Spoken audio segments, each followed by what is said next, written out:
Well, let's get started. It's 3:31 here in the United Kingdom. My name is Martin Gill. A very warm welcome to the second webinar in the series, which is looking at whether security is delivering or failing in a crisis. The idea of thought leadership is that we inspire new thinking, is that we provide different insights, we challenge, we debate. What is crystal clear, I think, is the quality of security we get in the future will depend in part on the quality of debate we have about those issues now. We've got an expert panel from different parts of the globe in different aspects of security in different countries who will be offering their views and their insights. They're all very well known on the circuit. So let me just go to each one of them to very briefly say who they are, and then we'll ask for an opening statement from each of them. So Yvan first, please.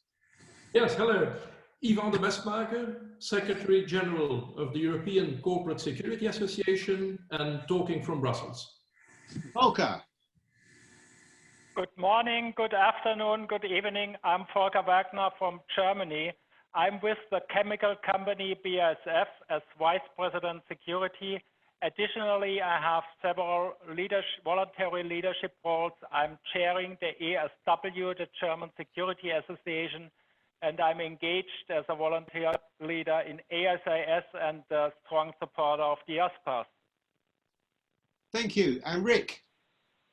Good morning or good afternoon, everybody. My name is Rick Mounfield. I'm a chartered security professional from the UK.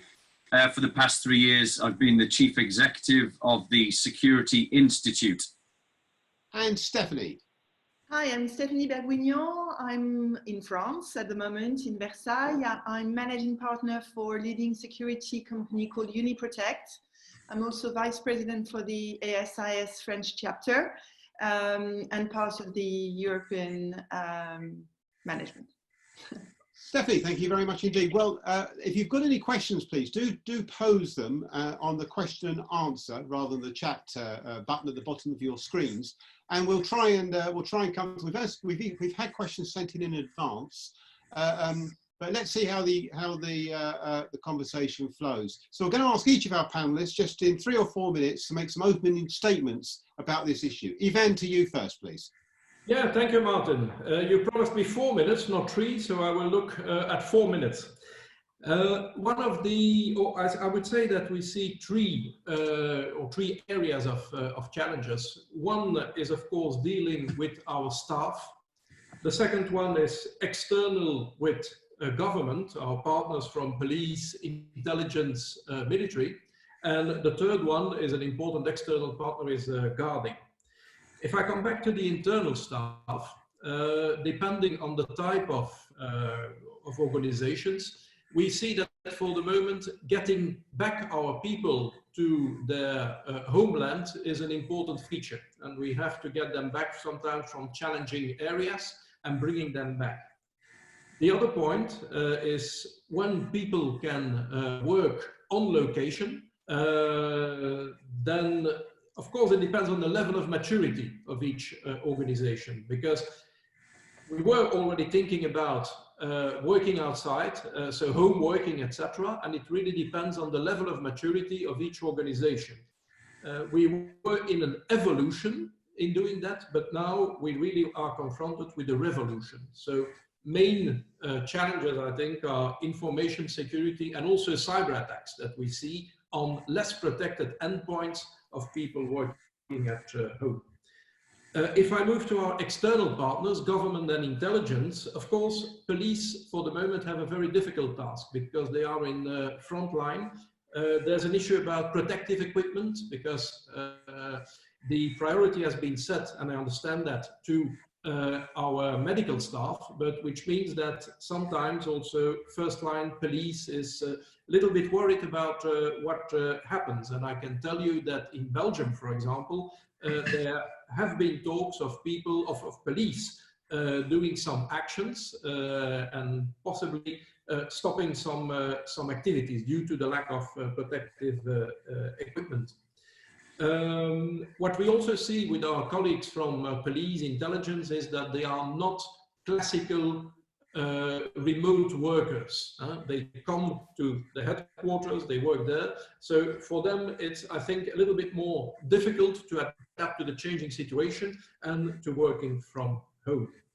The third partner that we work with, the external partner, is guarding, because most of our organizations call upon guard services. And we see, in fact, two things. First, capacity goes down because people are on sick leave. Some are really sick and others are afraid. Let's be honest about that. And it's nothing negative, but some are afraid.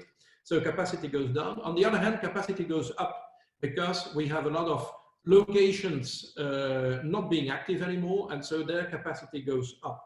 And on average, what we see now is that capacity goes up. But the main question is, of course, what will happen when we restart? What will happen with capacity at that moment? I still have 40 seconds, Martin.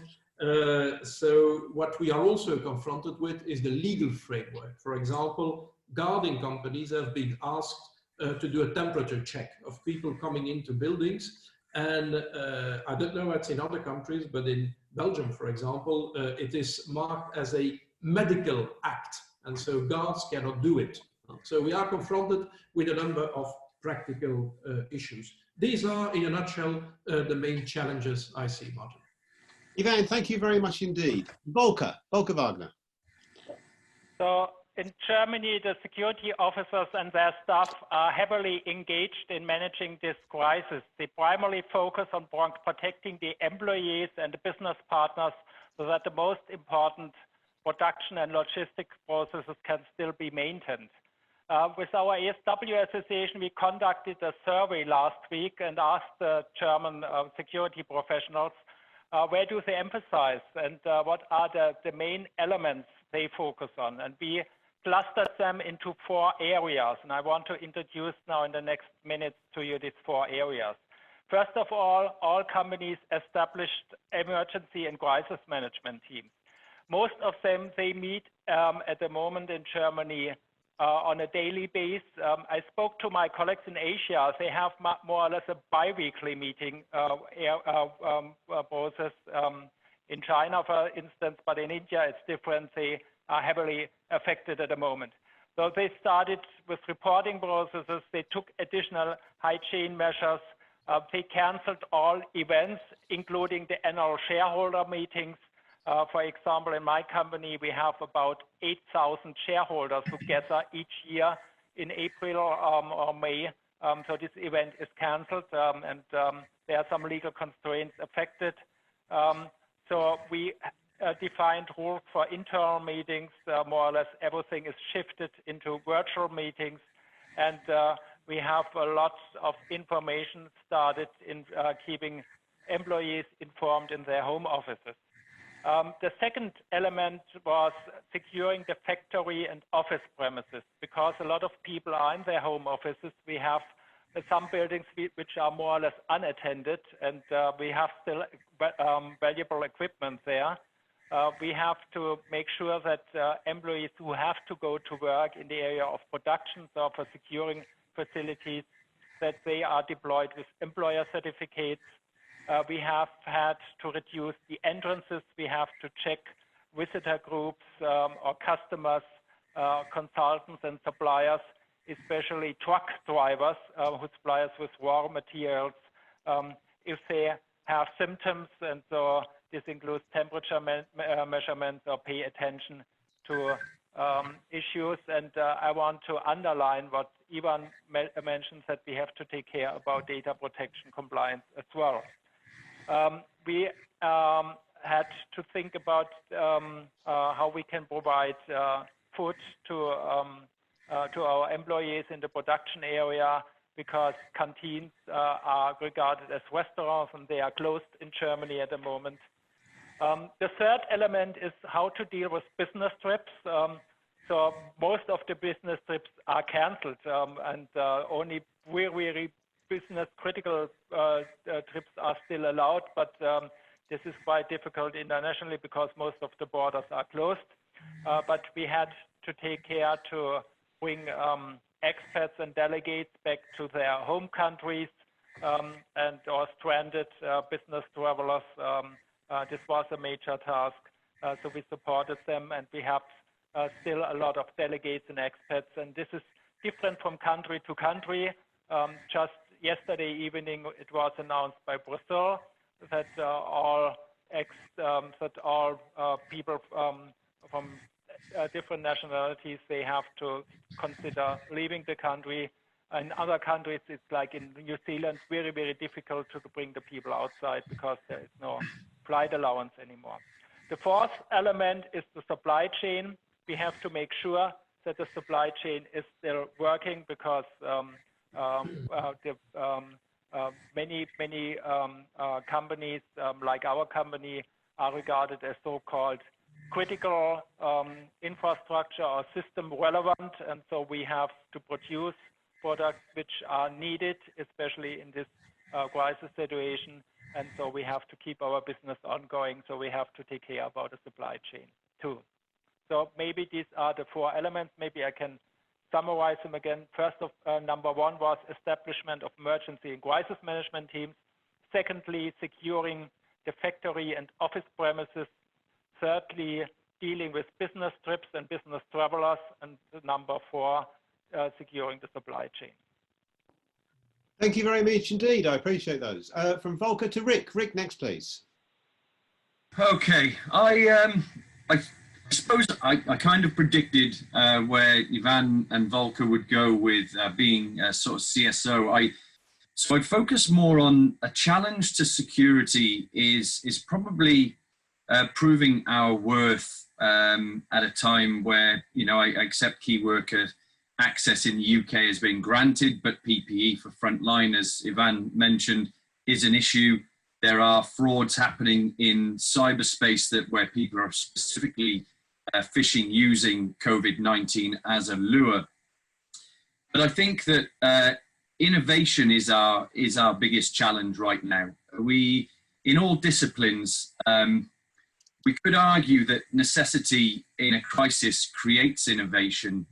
We'll all be aware, maybe in different cultures, of phrases such as difficulty wakes up genius, and when life gives you a lemon, make lemonade. In the UK, probably the most prevalent of these is necessity is the mother of invention. And I think the biggest challenge for the private security sector in every discipline is more about proving ourselves of value, specifically to society, police, government, and businesses when they need us the most.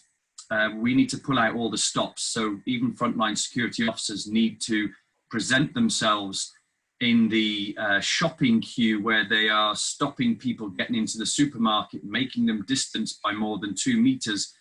The interaction between the public and that security officer can either be a very positive one where they were friendly and with a customer service focus, or they could be brutish and create a very negative perspective. So when this is all finished, where will we be as an industry, in a better position or a worse position than we are now as far as respect for security goes?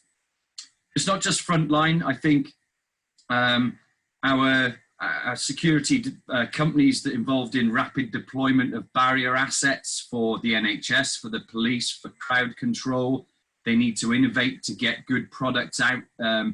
Supply chain and making sure there's resilience and latency in their planning. Supply chain security, ensuring that the shelves remain stocked, that there's no pilfering and theft from within the supply chain into whatever business critical area you may be most concerned with. And that our InfoSec specialists are providing a service to remote workers that gives them the support they need and protecting the business at the same time so that there's no breaches. So what successes can we communicate out of these?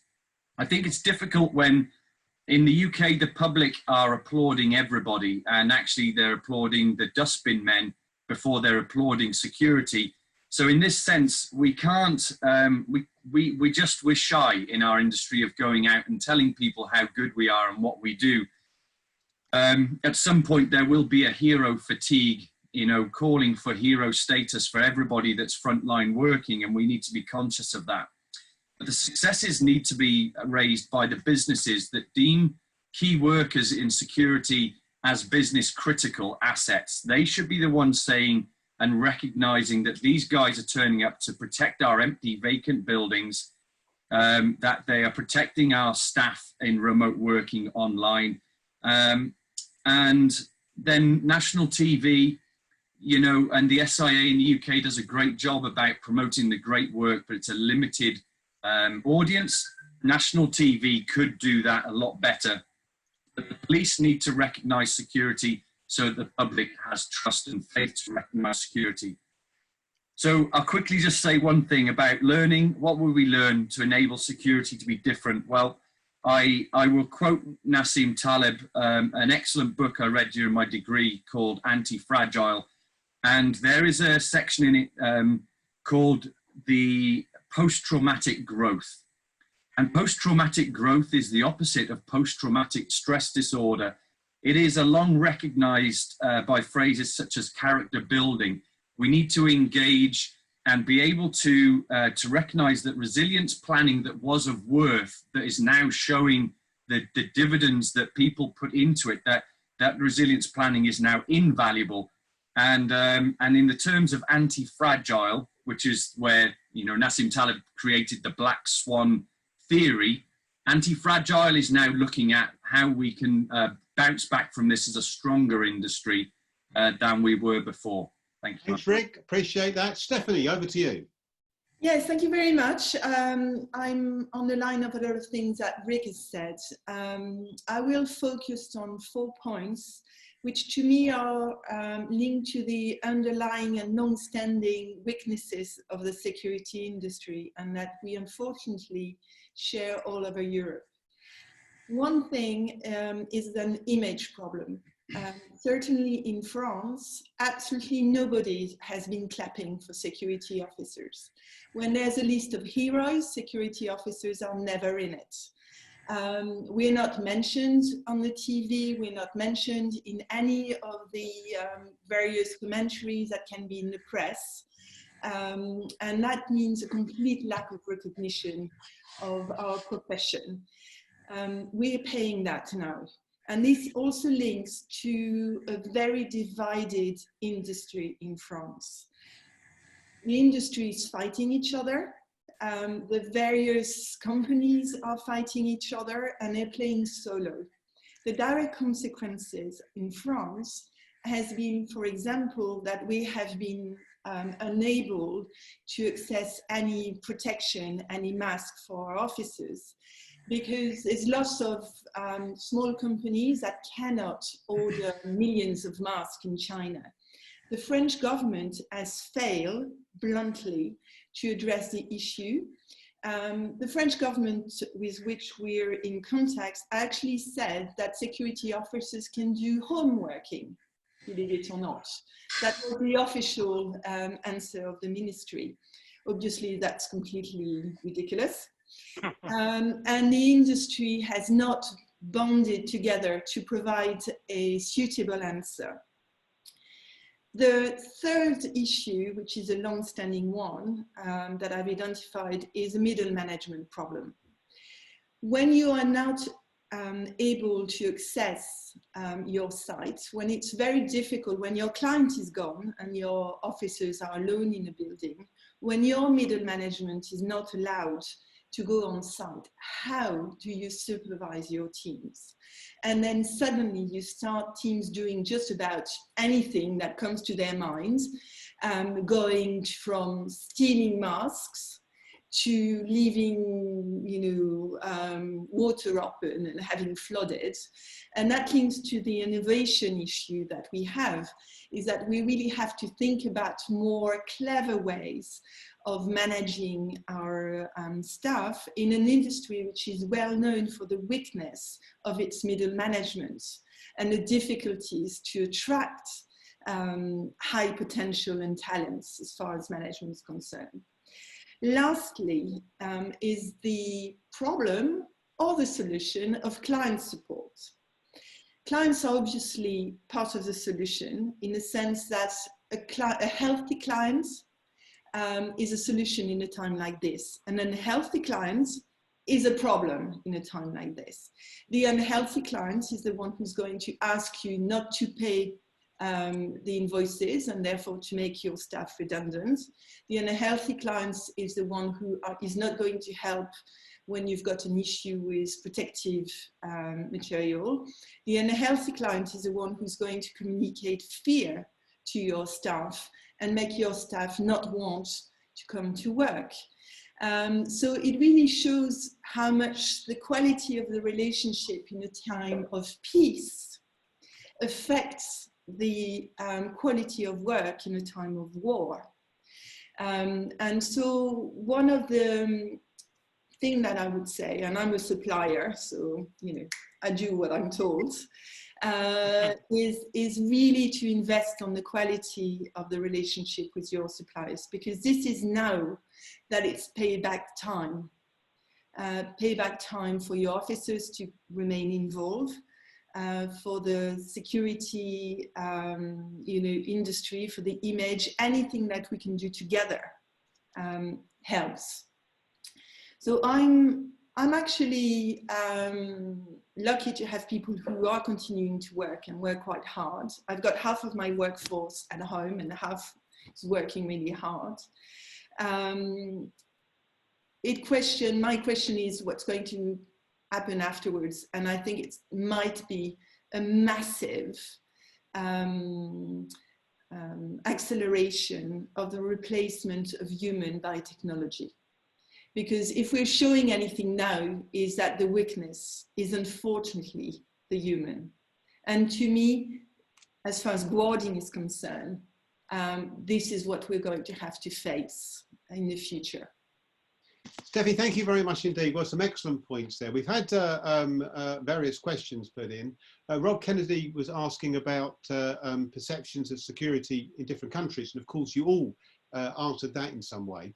I wonder whether I could come back to a question from Brian Sims and indeed in a slightly different way from Sean Riches, which is about how things are going to change in the long term. It's the final point you made, Stephanie, about what's going to be different afterwards.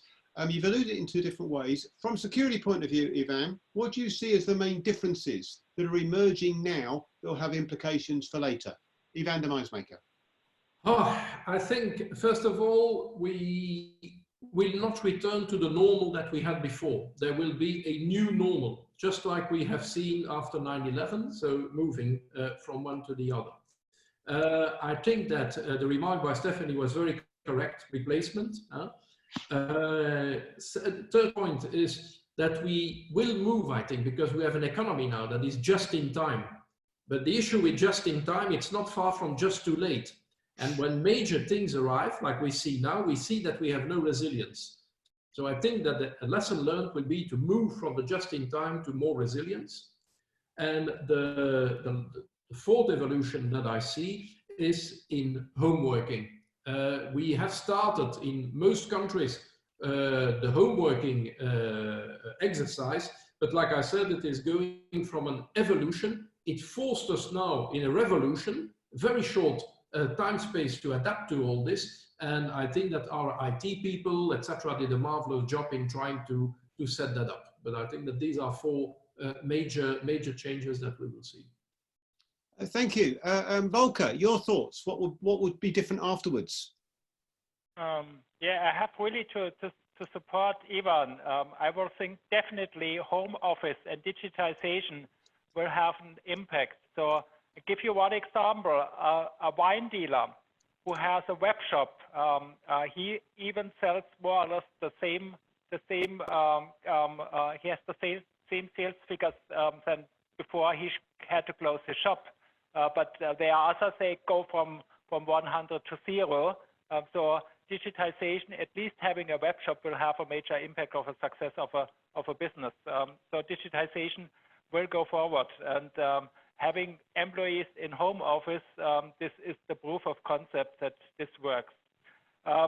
What still I think is that probably many Germans think that after the Easter break, when we hopefully are allowed to leave the home offices and can return to our regular business, I don't think that we have this old world again. So we will have a kind of an adjusted normal. Yvan mentioned a new normal, and in this new normal will be more volatile as we had it in the past. And I think this is the strategic chance, the strategic opportunity we have as security professionals to give our colleagues guidance how to behave in this so-called VUCA world, because we have the policies, we have the guidelines in place, we have the experience, we have the access to experts from other companies, and I think there is a stronger need for collaboration, especially between the private and the public sector, but among the private sector, among companies in their own sector, with suppliers and with customers. So we need more flexibility, and we need more networking and more exchange. I think this will stay to survive on the long term. So I think at the end, probably we will benefit out of this. Thank you. Rick, same to you. If I just focus quickly on the frontline sector, I think following on from what I said before, there are three outcomes. We will either be enhanced in reputation because we were the people keeping our heads when everybody else was losing theirs. And in my discussions with friends around this conversation, you know, it was a thread that did come out from one CISO that most businesses are so deep in crisis panic mode that they're not even listening. They're accepting risks and using unstable platforms and insecure platforms for home working, just taking a risk that nothing happens, and that's a problem. Now, the perception of security will come out of this in a positive way, in a negative way because we didn't handle it well, or add any value to business, or nothing will change. We'll either be, you know, it just be the same state we're in now. Stephanie, one of the questions, Dave Smith, is pointing out that there's some dangers here about the things that are not going very well, and you made some of those points. Where can we look to for things that are going better or could go better? Can you see any green shoots or any optimism there? Yes, actually, I think the crisis will mean that what I've been saying for a long time might actually happen, which is that small is beautiful.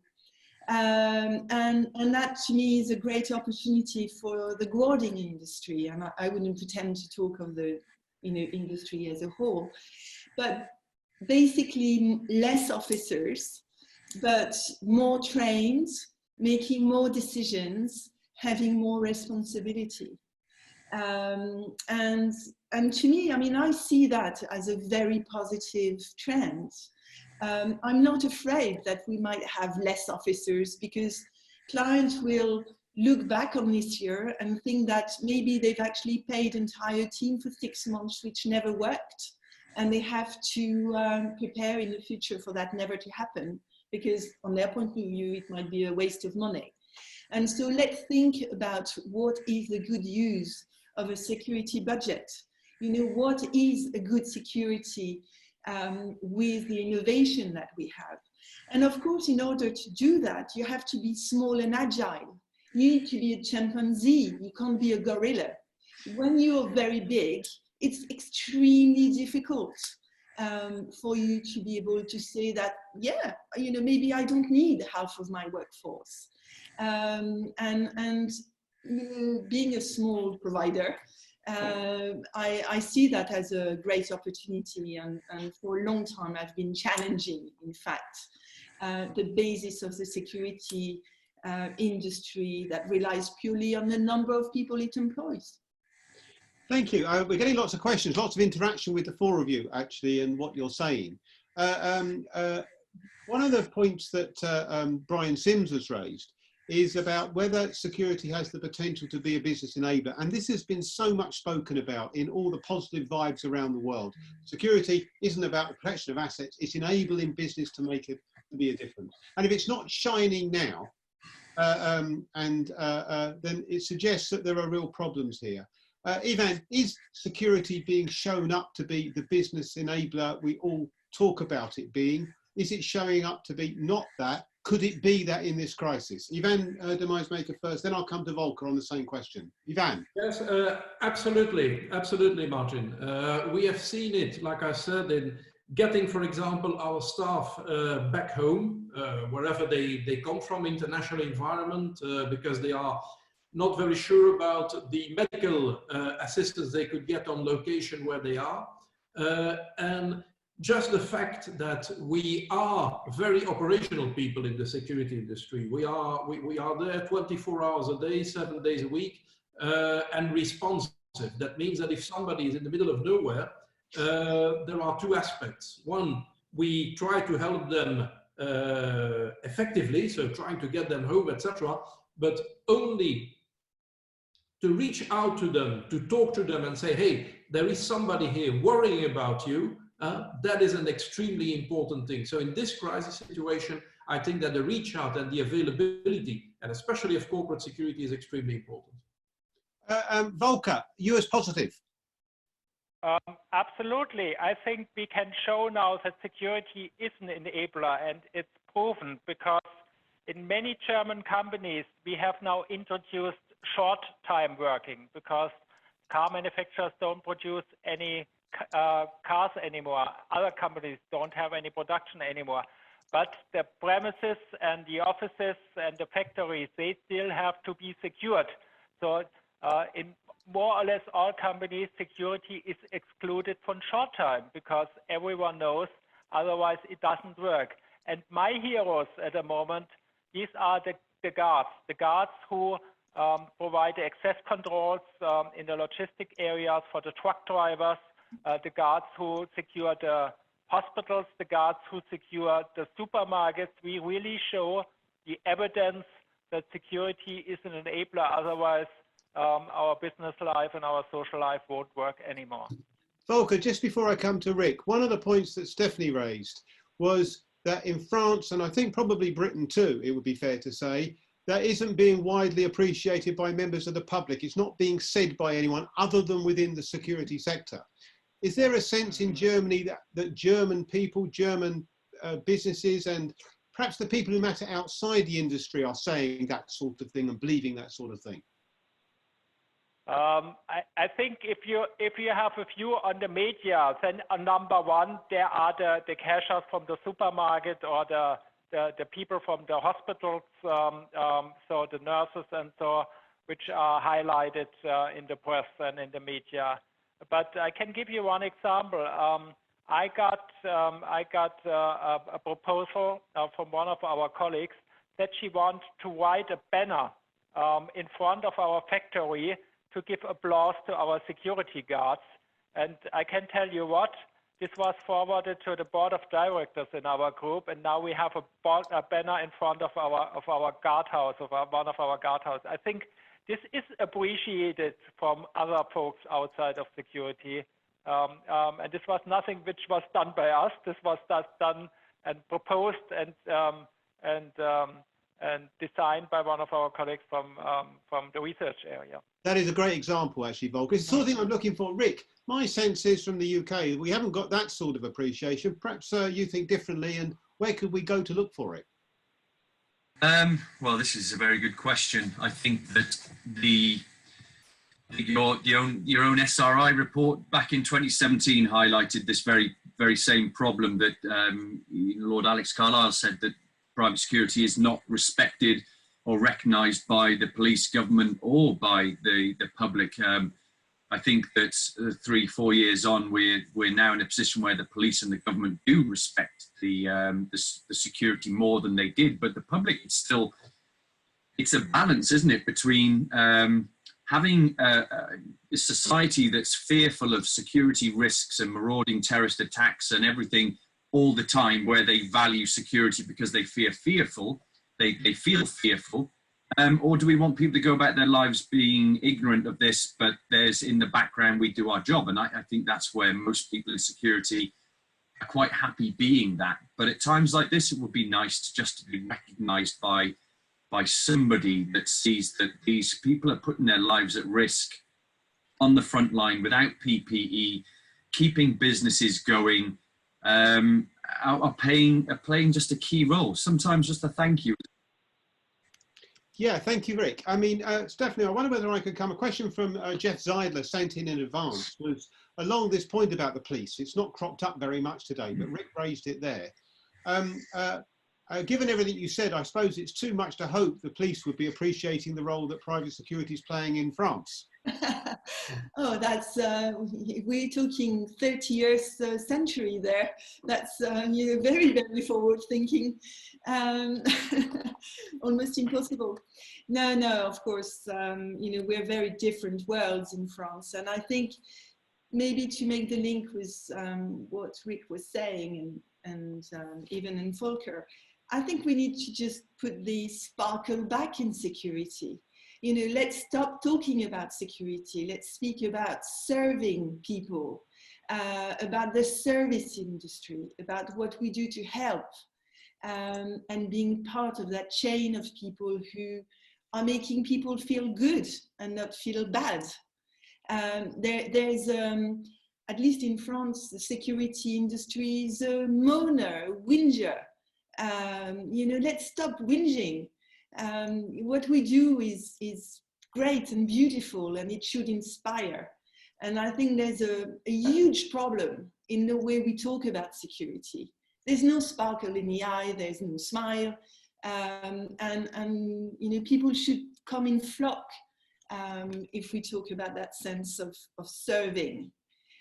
Because people need to have sense in what they're doing, and the industry is doing sense. You know, it gives sense to your life.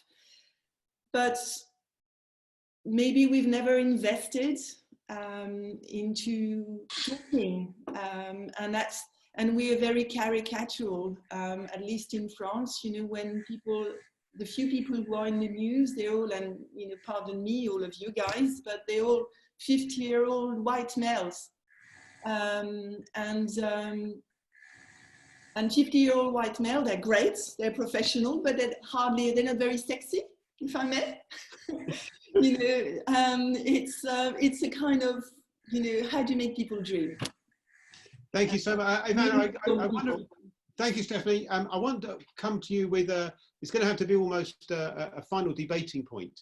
But Paul Barnard's asked an interesting question, and it speaks to something that a few of you have raised about security operating in pockets. I think Stephanie used the word small, but it's a small voice, and it's about the voice of security going forward. That success stories, if they exist, and clearly they do, you've alluded to them, need to be told to the world. And Paul Barnard's question: would there be a value of a joint European-wide sector statement outlining the value and support of security to society? Yvan, how are we going to sell this message? Yvan, I ask you to be succinct, and is that collaboration across the Europe a possibility, and why? You're a good place to answer that. Yvan first. Yeah, absolutely. There could be such a thing, but I think that in the discussion that we have to make a clear distinction between corporate security and guarding services.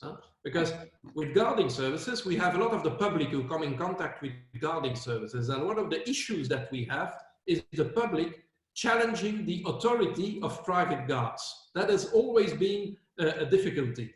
And of course, like Stephanie said, it is much more about facilitating things. And that would be a much better approach towards the large public.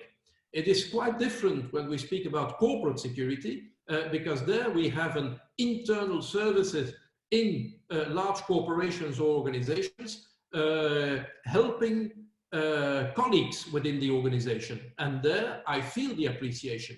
I'm myself active in different corporate security services, and there you feel the appreciation. But again, for the guarding services, it has always been that fight with police. Even police is challenged for their authorities. So you can imagine private guards are challenged for their authorities. And that remains a major point. Thank you very much indeed. Volker, your thoughts? It seems right, doesn't it? We speak about corporate security in a much more positive way. They're an easier audience to serve. Out there, on the front line, it's much more difficult to get the right people and to get them in position and get them speaking the language of security in the way perhaps Stephanie outlined towards the end. Your thoughts, Volker? Martin, I'm sorry, I couldn't understand the question because I have line connection problem. Okay, the question is this. In terms of speaking up the value of security, what are the ways in which we can do that? And one option Paul Barnard spoke about was a statement across Europe about the value of the sector. One of the things Yvan was just saying was the distinction between corporate security serving a very select group of people, perhaps, or at least a very distinct group, and guarding on the front line the visible side of the sector, which is much less favourably treated. Your thoughts? So I hope you can hear me better than I can hear your voice. Okay, perfect. So because I haven't got, thank you very much for repeating, but I haven't got it clearly. I think one thing is important, that we always use every opportunity to raise our voice and to speak about the services we provide to our customers, to our stakeholders. So for instance, we released a press announcement about 10 days ago about what all kind of services we provide in the private security sector for German companies. I think this is something which we should do quite more often, really to raise up our voices. This can be done by our associations, this can be done by organizations, by virtual organizations. We have to communicate our services more outside from our security network. So Yvan, Rick, and some other European representatives, we founded now a collaboration on the European level between the European associations, and this will be one of our goals to introduce more communication Europe-wide to security, to underline this added value of security. Maybe I can conclude with one thing, because this is very important for me as well to mention. One of the key learnings for me in this crisis, again, is like in many other crises too, that we are able to make decisions in a very, very pragmatic way, and that we act much faster and less complicated and without a lot of bureaucracy. And I hope that we are able to overcome this administration and this bureaucracy when we are in an adjusted normal as well. So we should all take an eye on this, that we are able, especially in huge organizations, that we behave really in the eyes and on the benefit of our customers and our stakeholders. I think this is has a lot to do with ourselves, that we decide what is needed in a very pragmatic way. Thank you, Volker. Rick, can I just ask you in 40 seconds, if you wouldn't mind, Rick, so coming to the end, about potential role of associations here in promoting the best aspects of security? Well, professional development is clearly the first and foremost, making sure that people can rise to the challenge of what they have to face. People don't have to face these things alone. If you have a problem in your workplace, I guarantee somebody has already been through it, thought through it, and there is peer validation or peer mentoring available. People should no longer be ashamed or fearful of asking for help. Reach out through the associations. Nothing you see now has not been thought about by somebody else. Rick, thank you. I'm going to leave the final comment to you, Stephanie. Your words, "We are great and beautiful. We need to smile more," seems a lovely way to finish. I will ignore your bit about not being sexy. You're very sexy, Martin. Don't worry. The question I ask for you is, how do we achieve that? Just 30 seconds, if I might. It seems a great way to perceive the sector. How do we do it? Speak with passion. Speak with passion. Convey your passion. Help people being passionate about what they're doing. The mirror that they're looking into must be a mirror that reflects something very positive, and not just a job that might be felt like boring. Thank you so much. I really appreciate all of your comments. I'm just going to sum up very quickly. There was an action-packed 45 minutes, one point after the other. And I'm extremely grateful for the insights that everyone's provided. The idea of thought leadership, don't forget, is that we debate and think now about how we take our learnings forward to make a better security in the future. I'm very grateful to the panel for taking the time to do that. We go through it all again next Thursday when our topic will be what does remote working mean for security? Our guests will include Samuel Caruso from Italy, Mike Reddington from the UK, Dr. Linda Florence from the USA. So join us on Tuesday at the same time if you will. And just to let you know that we've also got a different thought leadership initiative, which Rick mentioned, the Security Research Initiative. The current project is about careers in security. So we will write to you afterwards to get your thoughts, and we welcome your involvement in completing our questionnaire about how security has been perceived by people wanting to join the sector and then moving on from it. Ladies and gentlemen, thank you very much indeed. A copy of this video, this whole webinar will be available on our Crime and Security YouTube channel, and I'll be doing a blog following up. My panel, thank you so much for your expert insights. I'll write to you all separately tomorrow, thank you. Thank you very much indeed to our audience for your questions, you kept them coming. Ladies and gentlemen, everybody around the world, hope to see you on Tuesday. Stay safe.